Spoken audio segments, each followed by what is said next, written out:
Slavery and the Civil War. What Your History Teacher Didn't Tell You. A Handbook to Combat Revisionist History.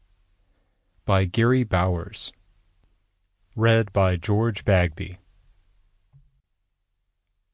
Dedicated to the love of my life, Linda Garvey, who was not the least bit interested in the subject matter of this work, but nevertheless encouraged and supported me to its completion, and to our grandchildren, so they will not be the slaves of revisionist history. Preface. The events of 1861 through 1865, which we call the Civil War, are still the biggest thing in American history.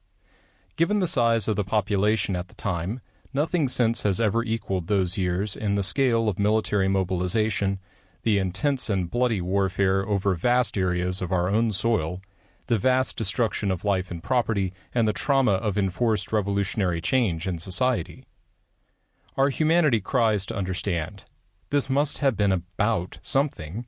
How can it be justified? Our understanding falls back upon romance and righteousness to avoid despair. It must have been a noble and necessary effort carried out against evil people who refused to give up their slaves.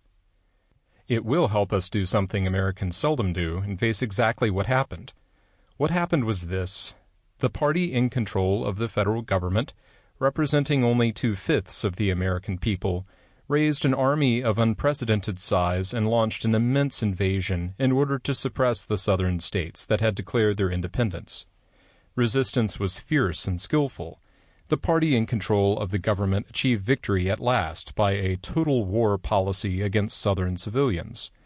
The Union justified itself, to itself and to the world, by declaring the war a crusade against the great evil of slavery. This claim was made in the middle of the war and had not been previously declared. In today's America, obsessed with race and victimization, that story is easy to sell. But is it true? Did those men in blue really sacrifice their lives for the freedom and equality of black Americans? Did those men in gray give their lives so that they could continue to hold black Americans in slavery? Garry Bowers tackles this question with learning, reason, and courage. Shotwell is proud to publish this work, which we hope will prove to be useful to teachers and students. The Publisher.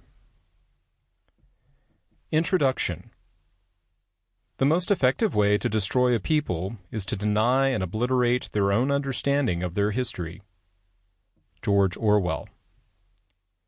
This treatise is written to dispel some of the frighteningly common incorrect beliefs and woefully... Sample complete. Ready to continue?